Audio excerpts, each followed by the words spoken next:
बताइए। Sir, the appellant is out of town, sir. The appellant is out of town. Actually, he has gone to. आप बहस कर दीजिए, अच्छा, कुछ भी है, मैटर बता Yeah. दीजिए। Matter actually छोटा सा the मैटर है, आपकी हाजिरी right. में खारिज हो जाएगा तो अच्छा रहेगा, नहीं तो अदरवाइज अदम पैरवी में अच्छा नहीं लगता है। नहीं, the matter relates to. जब मुकदमे वकालत में कोई आ जाता है तो नहीं, बाहर नहीं, जब कोई वकील वकालत में आ जाता है तो बाहर जाने का, ये करने का, ये सारी actually खत्म हो जाती है। he is out of तो कम से कम बाहर जाना चाहिए। actually my lord, he is out of. शादी में, रिश्तेदारी में he is जाने का अधिकार खत्म हो जाता है। he has gone out of. Public का आदमी हो जाता है। My lord, he has gone abroad to look her daughter. Actually, she is. ये सारे ग्राउंड बेकार हैं, वकालत के लिए कुछ नहीं ग्राउंड लगता, सब आप दुनिया से दूर हो जाते हो, केवल मुकदमा देखना है आपको। बहुत कठिन कार्य है ये। बताइए क्या है बहस।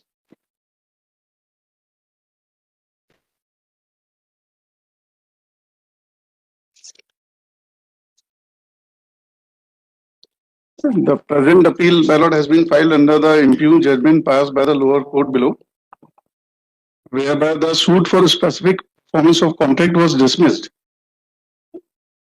The facts, brief facts of the case are this: that the buy-in agreement dated 27/3/1990, the appellant and defendant entered into an agreement for sale of house number 466/5 Hanumantal, Jabalpur for a sum of rupees 50,000. House number 466/5। They agreed by an agreement dated 27/3/1990. The appellant and defendant entered into an agreement for sale of that particular house. Agreement dated? Dated 27/3/1990. Actually, my lord, that was an oral agreement. अच्छा। Yeah. That was given a specific. Oral agreement was entered into on 27/90 for total consideration of rupees 50,000. How much was paid as in advance? On 6/4/90. First on 27/3/90, the respondent paid 20,000. Sir कौन सी date बताइए? ये 27/3/1990। अच्छा, उसी दिन जी 20,000 दे दिए। हाँ जी। और फिर उन्होंने क्या किया मेलोड की, एक 6/4/1990 को एक लेटर पैड में इन्होंने रिटन एग्रीमेंट एग्जीक्यूट किया। एग्जीक्यूट P1 हुआ 6/4/90 का। जी। तो इसकी वर्डिंग ये है मेलोड कि मैं सुरेश चंद्र जैन, वल्द श्री लोकमन जैन ने अपना मकान 466/5 नए मकान नंबर 1299 हनुमानतल जबलपुर अपने भतीजे श्रीकांत जैन वल्द श्री स्वरूप चंद जैन जबलपुर को रुपया 50,000 अंकन 50,000 में बेचने का इकरार किया है, जिसके पेटे दिन मंगलवार तारीख 27/3/90 को रुपया 20,000 नकदी पाया तथा आज दिन शुक्रवार तारीख 6/4/90 को 20,000 रुपए अंकन 20,000 नकदी पाया और रुपया मकान कर एवं अन्य करों के भुगतान के बाद रजिस्ट्री के समय रजिस्ट्रार के सामने लेंगे। P1 is an exhibited document, very well written before both in the presence of the respondent as well as in the presence of the appellant. तो इसमें मेरा सुरेश चंद्र जैन की सिग्नेचर भी है, 20 पैसे का रेवेन्यू स्टैम्प भी लगा हुआ है, appellant का भी सिग्नेचर है, डेट भी डली हुई है, एक अन्य साक्षी का मिस्टर सिंह उनके सिग्नेचर है, 6/4/90 की डेट है। ये पूरा रिटन जो इफेक्ट है ये पूरा बोल रहा है, मतलब ये एविडेंट है कि इनके बीच एक मकान बेचने का इकरार किया गया है। इस रिटन डॉक्यूमेंट को ट्रायल कोर्ट ने नहीं माना, मतलब एक और इन्होंने जो रिमेनिंग 10,000 था एग्जिबिट P2 है। मतलब ओरल एग्रीमेंट तो हुआ था आपका जो है 27/3/90 को। हाँ जी। और उसी कंटिन्यूएशन में ये P1 और लिखा गया। राइट। अब आप इसको देखिए जरा, दोबारा से पढ़िए P1 को। जी पढ़िए P1 को। मैडम, शेष रुपया मकान कर एवं अन्य करों के भुगतान के बाद रजिस्ट्री के समय रजिस्ट्रार के सामने लेंगे। हाँ, तो 50,000 में उनका एग्रीमेंट हुआ। नहीं, ये देखिए, मैं सुरेश चंद्र जैन वल्द श्री लोकमन जैन ने अपना मकान 466 जी हनुमानतल जबलपुर अपने भतीजे Shrikant Jain, that is appellant. अरे आराम से, अपने भतीजे श्रीकांत जैन वल्द श्री स्वरूप चंद जैन जबलपुर को रुपया 50,000 अंकल जी 50,000 इकरार किया है। हाँ, बेचने का इकरार किया है। मैं बेचने का जो लिखा है वो बाद में लिखा गया है। नहीं ये और इस पे जी। सिग्नेचर नहीं है किसी के, और इसकी जो स्याही भी थोड़ी सी जो है डार्क सी लग रही है, देखो जरा। मेरे पास तो फोटो कॉपी है मेरा। मैं बेचने का जो वर्ड लिखा है, जी। मैं बेचने का इकरार किया इसको, लेकिन किसी ने अपोज नहीं किया मेरा। हाँ समझ गया, जी जी अपोज नहीं किया। जी। जिसके पेठे दिन मंगलवार तारीख 27/3/90 को रुपए 20,000 नकदी पाया, तथा आज दिन शुक्रवार तारीख 6/4/90 को 20,000 रुपए नकदी पाया। शेष रुपया मकान कर एवं अन्य करों के भुगतान के बाद रजिस्ट्री के समय रजिस्ट्रार के सामने लेंगे। एक और डॉक्यूमेंट एग्जिबिट हुआ मेलॉर्ड, P2, वो रिस्पोंडेंट ने खुद अपने हाथों से लिखा हुआ है। मतलब 50,000 पूरे दे दिए आपने? पूरे दे दिए, पूरे दे दिए। फिर इनसे रिक्वेस्ट किया कि भाई आप जो है जिस मकान का आपसे एग्रीमेंट हुआ है oral as well as written, तो आप उसको एग्जीक्यूट करिए, हमको हमारे फेवर में रजिस्ट्री कराइए। तो उन्होंने नहीं माना, तो अगेंस्ट दैट फिर उसके बाद स्पेसिफिक परफॉर्मेंस ऑफ के अंतर्गत सूट फाइल हुआ। The judgment, the impugned judgment which was passed by the learned trial court below. उसने कोर्ट ने मान लिया 50,000 रुपए जो है न उधार लिए थे। हाँ ये मान लिया सर, ये सिर्फ इन्होंने ओरल सबमिशंस के आधार पर मान लिया डिफेंडेंट्स के। अच्छा, ये 50,000 रुपए आपको लौटा दिए क्या? नहीं बिल्कुल नहीं लौटाए सर, अभी तक नहीं लौटाए इन्होंने। इनका ये कहना था कि हम कब्जा इस आधार पे दे रहे हैं कि आपसे 50,000 रुपए उधार लिया है, आपको कब्जा दे रहे हैं बिना किसी उसके किराए लिए। तो ऐसा भी कोई रिटन डॉक्यूमेंट नहीं है इनके पास, ना इन्होंने कोई कोर्ट के सामने एग्जिबिट कराया। पढ़िए कोर्ट का जो फैसला पढ़िए। जी जी।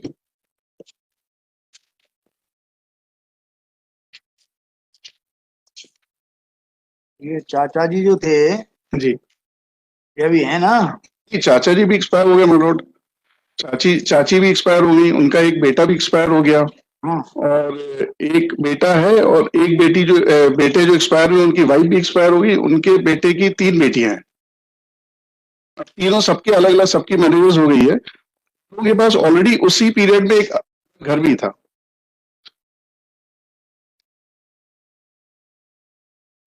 मतलब I am reading the impugned judgment dated 24/1/1997। वादी द्वारा यह दावा मकान नंबर 466। यहाँ से मत पढ़िए, यहाँ से पढ़िए, पैरा 7 से। दिनांक 27/3/90 को वादग्रस्त मकान की कीमत लगभग 1.25 लाख रुपए थी। इतनी कीमत ये प्रतिवादी कह रहे हैं सर, और इतनी कीमत मकान को 50,000। पढ़ रहे हैं आप para? Para number 7। Para number 7 तो यहाँ से शुरू होता है, बात प्रश्न क्रमांक 1। नहीं ये पैरा नंबर सर 8 के बाद, अच्छा ये इसमें 7 6 7, फिर इन्होंने 6 8 लिखा हुआ है, फिर 6 लिखा हुआ है। वाद प्रश्न क्रमांक 1, क्या प्रतिवादी को रुपए का सख्त आवश्यकता थी इसलिए उसने वादी से 50,000 रुपए कर्ज की मांग थी? ये इन्होंने फाइंडिंग में लाया हाँ। यदि हाँ तो क्या वादी इस शर्त पर कर्ज देने के लिए तैयार? यहाँ लिखा ना निष्कर्ष के आधार। जी हाँ, निष्कर्ष के आधार, राइट। वाद प्रश्न क्रमांक 1 आ बा सा दा एवं 2 आ बा सा एवं F तथा वाद प्रश्न क्रमांक 3, तो सभी वाद प्रश्न एक दूसरे से संबंधित हैं, इसलिए साक्ष्य के विवेचन की सुविधा की दृष्टि से इनका एक साथ निराकरण किया जा रहा है। इन वाद प्रश्नों को सिद्ध करने का वार प्रतिवादी पर है। प्रतिवादी ने अपने कथन में बताया है कि प्रतिवादी को कर्ज अदा करने के लिए रुपए की जरूरत थी। इन्होंने सिर्फ ओरली बोला है मेरे, इनके पास ऐसा कोई डॉक्यूमेंट नहीं था, ना जो एग्जिबिट डॉक्यूमेंट है उसमें कहीं ऐसी कोई वर्डिंग नहीं थी कि इन्होंने पैसे जो लिए थे वो कर्ज के एवज में लिए थे। वादी के पिता प्रतिवादी के बड़े सगे भाई हैं, उन्होंने प्रतिवादी को परेशान देखकर प्रतिवादी को मदद देने के लिए कहा था। कर्ज की सुरक्षा के लिए प्रतिवादी ने वादी को 2 कमरे दे दिए थे। ऐसा कोई रिटन डॉक्यूमेंट इनके पास नहीं था, और यह तय हुआ था कि उन कमरों का प्रतिवादी किराया नहीं लेगा और वादी प्रतिवादी से रुपए का ब्याज नहीं लेगा। ऐसा कब तय हुआ, किसके समक्ष तय हुआ, ऐसा कोई इनका रेलेवेंट इनका एविडेंस नहीं है। 50,000 रुपए कर्ज देने की बात हुई थी, यह कर्ज 3 किस्तों में दिया था। पहली 20,000 रुपए और दूसरी बार 20,000 रुपए और तीसरी बार 10,000 रुपए दिया था। इसकी कोई लिखा पढ़ी स्टैंप नहीं हुई थी, और प्रतिवादी ने वादी के पक्ष में मकान बेचने का कोई इकरार नहीं किया था। ये प्रतिवादी कह रहे हैं।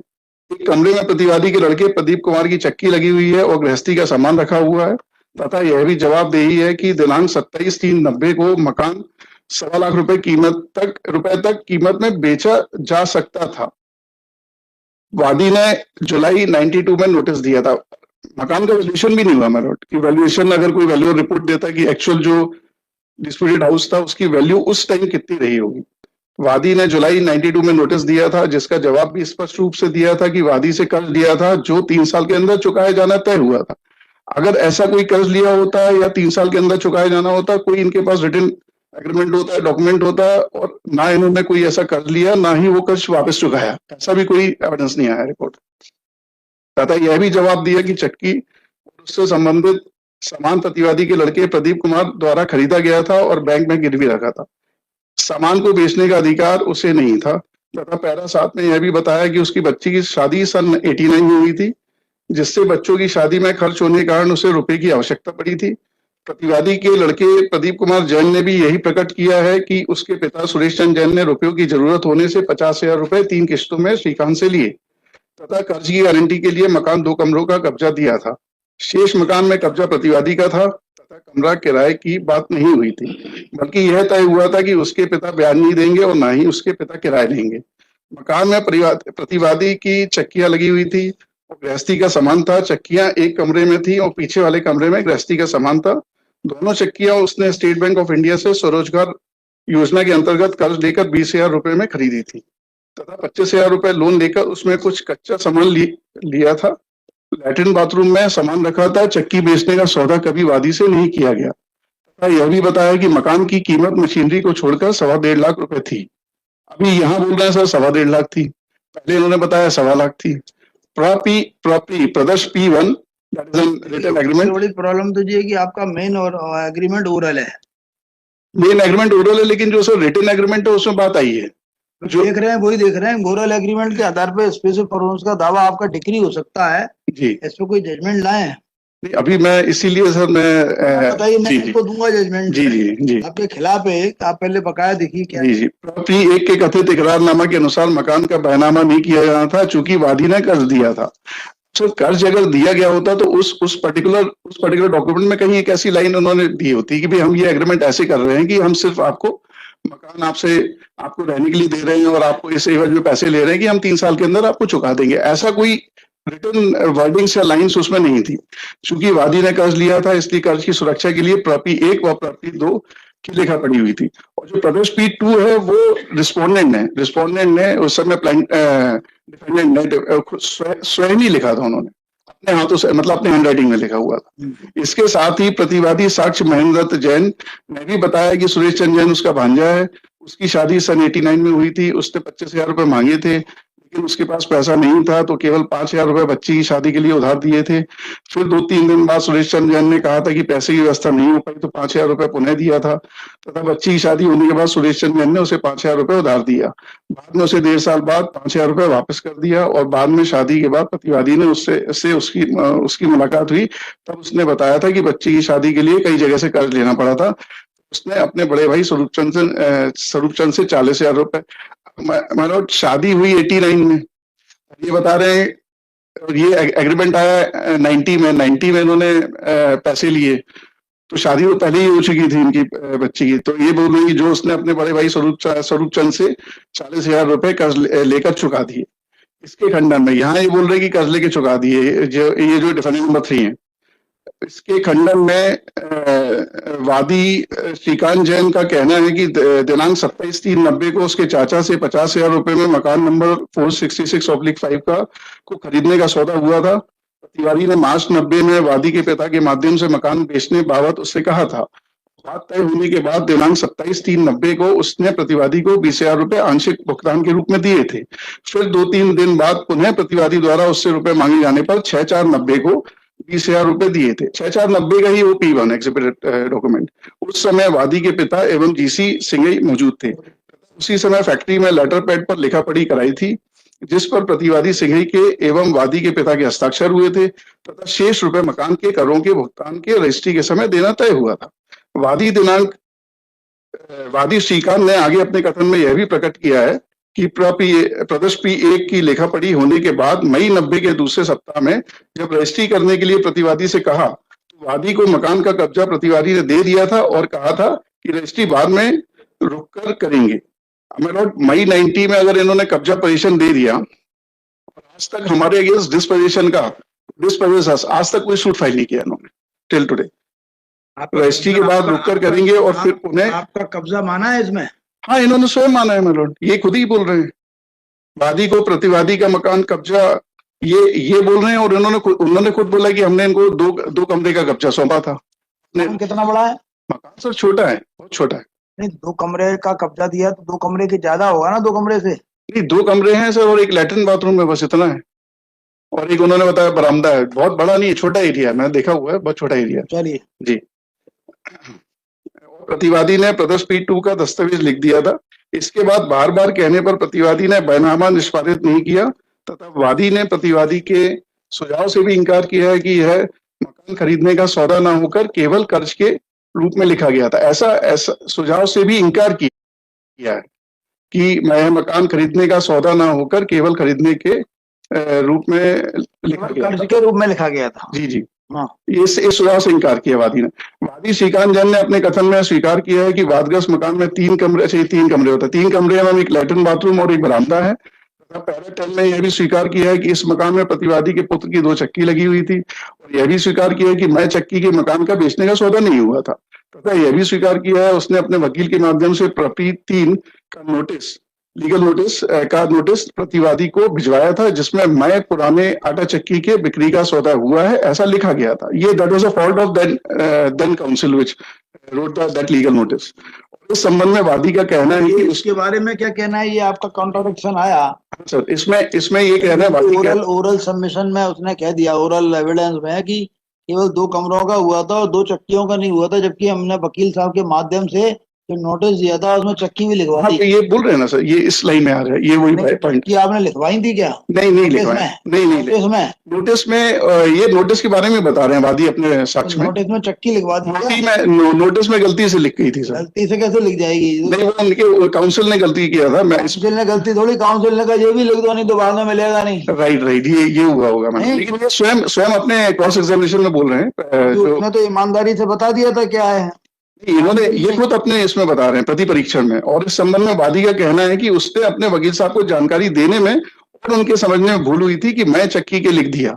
स्वयं इस चीज को एक्सेप्ट कर रहे हैं कि मैं चक्की के कोई सौदा नहीं हुआ था, और आगे प्रकट किया है कि उक्त भूल सुधार करते हुए उसने कोई नोटिस प्रतिवादी को नहीं दिया। ये एक भूल थी इनकी। अच्छा, ये आटा चक्की अलग कमरों में लगी होगी, इन्हीं 2 कमरों में लगी है? नहीं, अलग कमरे अब तो नहीं है सर, अब तो बहुत ओल्ड हो गया है sir. 1990 and 2022 almost 32 years back का स्टोरी होगी। और आगे प्रकट किया है कि उक्त भूल सुधार करते हुए उसने कोई नोटिस प्रतिवादी को नहीं दिया है, और यह भी स्वीकार किया है कि प्रतिवादी ने नोटिस के उत्तर में यह कहा था कि मैं चक्की बेचने का सौदा नहीं हुआ था, तथा प्रतिवादी ने यह लिखकर दिया था कि उसने कर्ज लिया। मकान बेचने की कोई बात नहीं हुई थी, तथा कर्ज की सुरक्षा की नाम मात्र की लिखा पढ़ी की गई थी। इसको इन्होंने इंकार किया। मतलब इसके साथ ही वादी ने यह भी स्वीकार किया है कि नालिश में यह भी नहीं लिखा गया है कि नोटिस में मैं चक्की के सौदा होना लिखा गया है, तथा नोटिस के जवाब आने के बाद उसने सूचना प्रतिवादी को दिया था। इस बात का भी उल्लेख वादी ने लिखने का कारण नहीं बताया है, तथा जो नोटिस का जवाब प्रतिवादी ने दिया है उस नोटिस का जवाब भी वादी ने अपने दावे के साथ पेश न करते हुए उसे छुपाया है। इसके साथ ही वादी श्रीकांत जैन ने अपने कथन के पैरा क्रमांक 1 में बताया कि उसने चक्की उठाकर वहां रख दी है, तथा प्रतिवादी का पुत्र बार बार कहने पर भी चक्की उठाकर नहीं ले गया। पैरा 12 में यह भी स्वीकार किया है कि प्रतिवादी का थोड़ा बहुत सामान पड़ा हुआ है, तथा पैरा 30 में वादी ने यह प्रकट किया है कि प्रतिवादी के पुत्र की चक्कियां हाथ ठेला में रखकर वादी ने अपनी फैक्ट्री में रखवा दिया, तथा प्रतिवादी जो सामान बच रहा है उसी मकान में रखा हुआ है। और दूसरी तरफ वादी का यह भी कहना है कि पूरे मकान का कब्जा प्रतिवादी ने उसको दे दिया है। और जब प्रतिवादी का सामान मकान, ये हमारा ट्रायल कोर्ट का फाइंडिंग है कि जब प्रतिवादी का सामान मकान में रखा हुआ तो फिर वादी का पूरा मकान का कब्जा कैसा माना जाएगा। आगे वादी के पिता स्वरूप चंद जैन ने अपने कथन के पैरा 3 में स्वीकार किया है कि मकान में 2 चक्कियां लगी हुई थी। ये चक्कियां वादी आज तक रखे हुए हैं, तथा पैरा 4 में यह भी स्वीकार किया है कि लैट्रिन और बाथरूम में प्रतिवादी का सामान रखा हुआ है। वादी एवं उसके पिता के कथन है कि चक्की निकालने के संबंध में शंकास्पद होकर विश्वास योग्य नहीं है, क्योंकि प्रतिवादी के पुत्र द्वारा चक्की निकालने के संबंध में स्वतंत्र साक्ष्य नहीं है। इस प्रकार वादी उसके पिता के कथन से स्पष्ट हो जाता है कि वादग्रस्त मकान के 2 कमरों का ही वादी को कब्जा दिया गया था। शेष कमरों में वादी की चक्की लगी हुई थी। बाथरूम और बरामदा में प्रतिवादी का सामान रखा हुआ है। इस प्रकार वादी और उसके पिता का कथन विश्वास योग्य नहीं है कि प्रतिवादी ने पूरे मकान का कब्जा वादी को दिया था।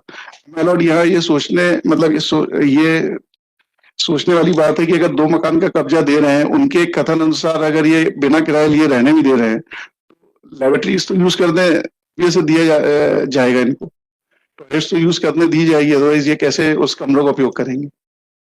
बल्कि प्रतिवादी साक्ष्य से यह प्रमाणित हो जाता है कि वादग्रस्त मकान के 2 कमरों का ही प्रतिवादी को कब्जा दिया था। जब वादी द्वारा प्रस्तुत प्रति 1 व 2 जो वादी द्वारा वादग्रस्त मकान के संबंध में विक्रय करने का अनुमान बताया है पर विचार करना है। इस संबंध में वादी श्रीकांत जैन का कहना है कि दिनांक 27/3/90 को उसके चाचा से मकान नंबर 466/5 को खरीदने का सौदा हुआ था। प्रतिवादी ने मार्च 90 में वादी के पिता से बेचने को कहा था तथा तय होने के बाद दिनांक 27/3/90 को उसने प्रतिवादी को 20,000 रुपए आंशिक भुगतान के रूप में दिए थे। पर फिर 2-3 दिन बाद पुनः प्रतिवादी द्वारा उससे रुपए मांगे जाने पर 6/4/90 को 20,000 रुपए दिए थे। उस समय वादी के पिता एवं जीसी सिंह मौजूद थे तथा उसी समय फैक्ट्री में लेटर पैड पर लिखा पढ़ी कराई गई थी, जिस प्रतिवादी एवं सिंह एवं वादी के पिता के हस्ताक्षर हुए थे तथा शेष रुपए मकान के करों के भुगतान के बाद रजिस्ट्री के समय देना तय हुआ था। जबकि वादी ने दावा दायर करने के पूर्व प्रतिवादी को प्रॉपर्टी 3 का नोटिस अपने अभिभाषक के माध्यम से दिलवाया है, उसमें मकान के साथ साथ चक्की खरीदने का अनुबंध भी उल्लेख है। ये इनकी गलती है मेरे, जिससे वादी ने यह स्वीकार कर लिया है कि वह नोटिस उसके वकील ने भूलवश दिया तथा प्रतिवादी द्वारा दिया गया नोटिस प्रॉपर्टी 1 इकरारनामा और प्रॉपर्टी 2 रसीद में भिन्न है, क्योंकि प्रॉपर्टी 1 व 2 में चक्की के बारे में कोई उल्लेख नहीं है तथा मकान का कब्जा कब दिया जाएगा ऐसा भी प्रॉपर्टी 1 व 2 में उल्लेख नहीं है। इसके साथ ही दिनांक 27/3/90 को मकान बेचने बाबत कोई अनुबंध लिखा गया है, विलेख पर नहीं है। जो प्रॉपर्टी 1 प्रस्तुत किया गया है वह तो 6/4/90 का है, प्रॉपर्टी 2 दिनांक 27/7/90 का है। प्रॉपर्टी 1 लेटर पैड पर है, कोई स्टैंप पर नहीं है और ना ही प्रॉपर्टी 1 व 2 के साथ कोई नक्शा है। जब कोई संपत्ति बेचने का अनुबंध किया जाता है तब संपत्ति के बेचने का विवरण लिखा जाता है तथा संपत्ति बेचने की शर्तें जैसे मकान की रजिस्ट्री कितने दिन के अंदर की जाएगी और रजिस्ट्री का खर्च कौन देगा एवं अनुबंध की शर्तों का पालन न करने पर एक पक्षकार दूसरे पक्षकार के विरुद्ध क्या कार्रवाई कर सकता है, इन सब बातों का उल्लेख किया जाता है। जबकि प्रॉपर्टी 1 व 2 में इस प्रकार का उल्लेख नहीं है। प्रॉपर्टी 1 में केवल यह लिख दिया गया है कि मकान नंबर 466/5 नया नंबर 1299 को 50,000 रुपए में बेचने का इकरार किया गया, जिसके पेटे 27/3/90 को 20,000 रुपए पाया, दिनांक 6/4/90 को 20,000 रुपए पाया। शेष रुपए मकान कर एवं अन्य करों का भुगतान रजिस्ट्री के समय देंगे। प्रदर्श 2 में यह भी लिखा गया है कि मकान का रजिस्ट्री किन शर्तों के अधीन की जाएगी, केवल रुपए प्राप्ति की रसीद है। इसके साथ ही प्रदर्श 1 व 2 में मकान का कब्जा देने बाबत कोई उल्लेख नहीं किया गया है।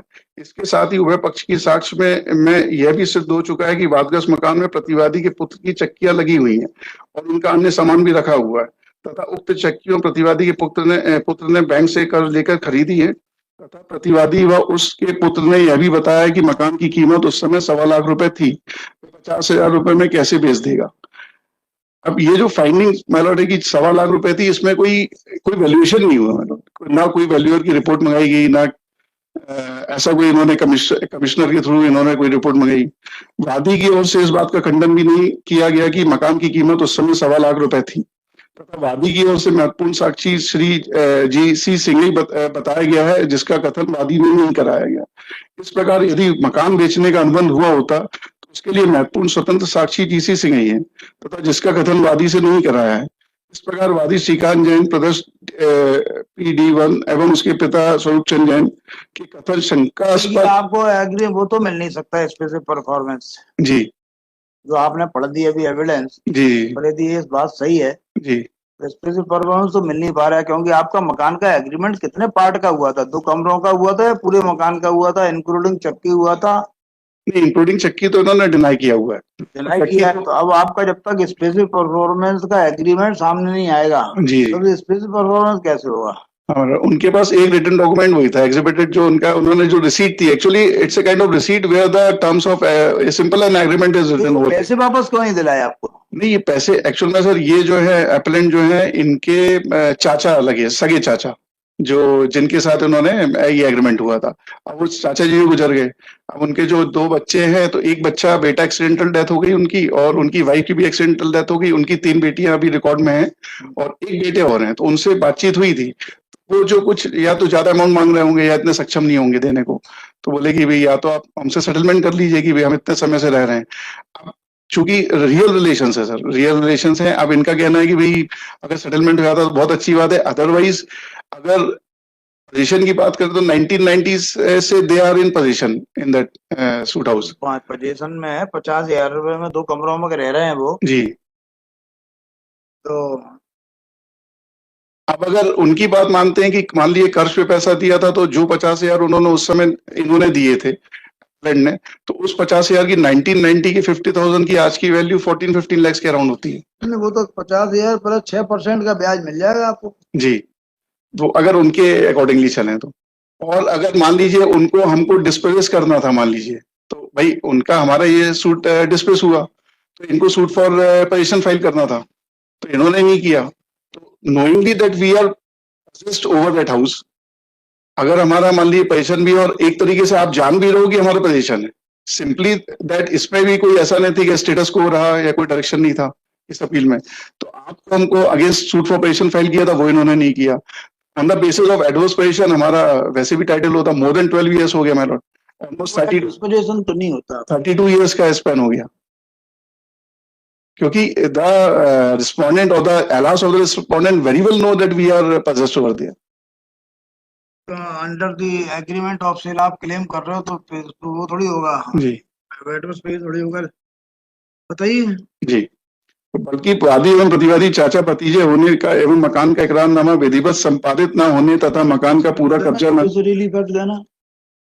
न दिए जाने से तथा मकान में प्रतिवादी की चक्की लगी होने से और सामान रखे होने से संपूर्ण मकान का कब्जा प्रतिवादी द्वारा वादी को न दिए जाने के तथ्य स्थितियां प्रतिवादी के मामले का समर्थन करते हैं तथा वादी 50,000 और 6% का ब्याज दिला देते हैं।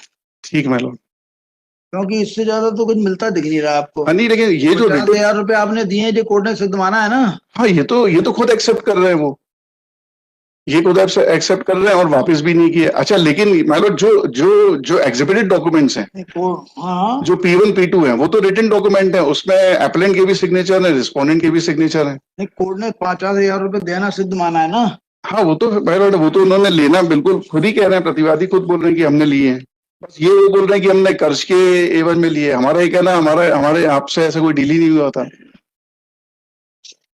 और कर्ज वाला अगर कोई मान लीजिए कर्ज की बात होती, तो आप उस जो रिटन डॉक्यूमेंट में आप एक लाइन और लिख देते कि ये जो मकान के एवज में पैसे दिए जा रहे हैं, ये कर्ज की सुरक्षा के लिए लिखा जा रहा है ये अनुबंध। तो ऐसी कोई बात भी नहीं आई।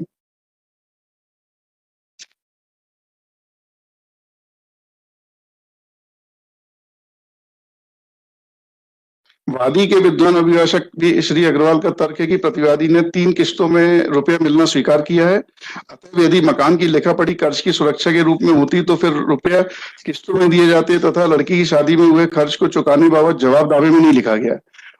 उन्होंने अपने रिटन स्टेटमेंट में भी ये नहीं मेंशन किया कि हमको इन्होंने पैसे कर्ज के लिए दिए थे या लड़की की शादी के चुकाने के लिए हमने इनसे पैसे लिए थे अपलेंट से। तथा प्रदर्श P2 का दस्तावेज प्रतिवादी ने स्वयं अपने हाथों से लिखा होना स्वीकार किया। यह दस्तावेज प्रतिवादी ने अपने स्वेच्छा से लिखा है तथा कब्जा भी 1 वर्ष बाद सौंपा गया है, इसलिए प्रतिवादी की कहानी झूठी है। मैं विद्वान अभिभाषक के इस तर्क से सहमत नहीं। This is the finding of the learned trial court below. मैं विद्वान अभिभाषक के इस तर्क से सहमत नहीं हूं, क्योंकि पक्षकारान आपस में चाचा भतीजे हैं, इसलिए आवश्यक नहीं है कि कर्ज एक बार ही दिया जाए। जैसे जैसे जरूरत हुई उसी अनुसार कर्ज दिया गया है तथा यदि मकान बेचने का सौदा हुआ होता, तो विधिवत प्रथम तारीख 27/3/90 को ही मकान के सौदे बाबत इकरारनामा विधिवत स्टैंप पर लिखा जाता और उसमें मकान की कब्जे आदि की शर्तें लिखी जाती।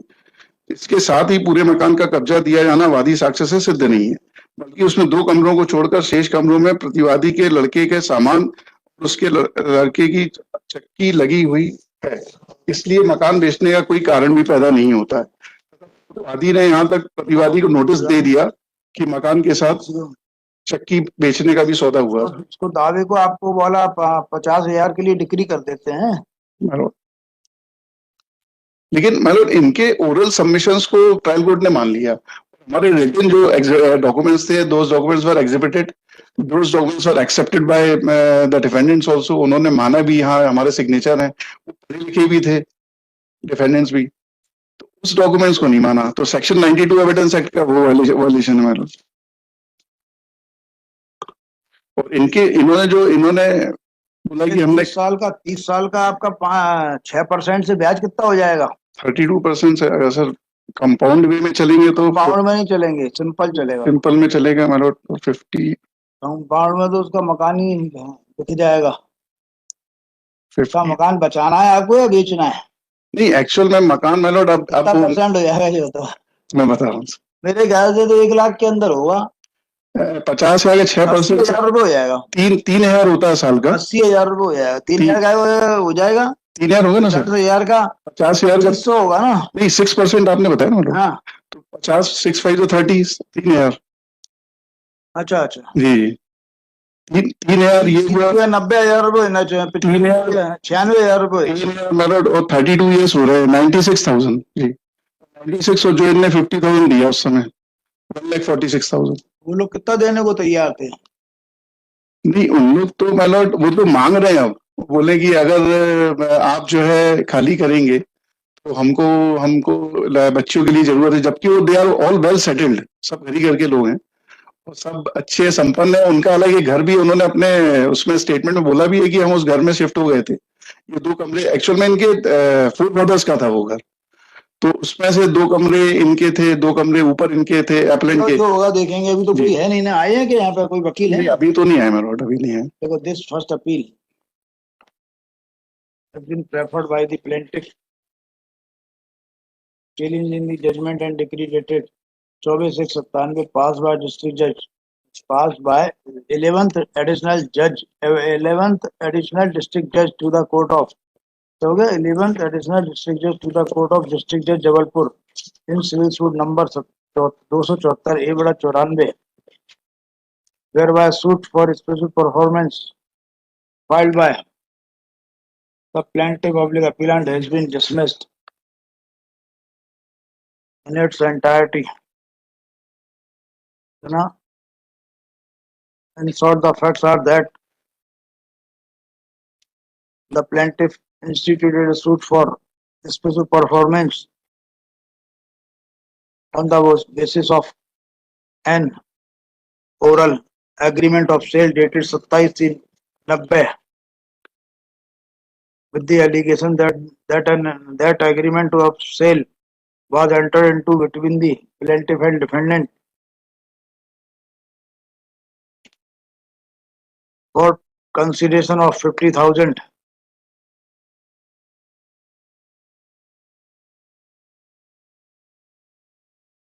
and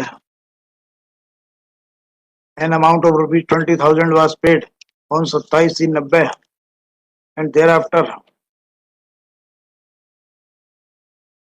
wide exhibit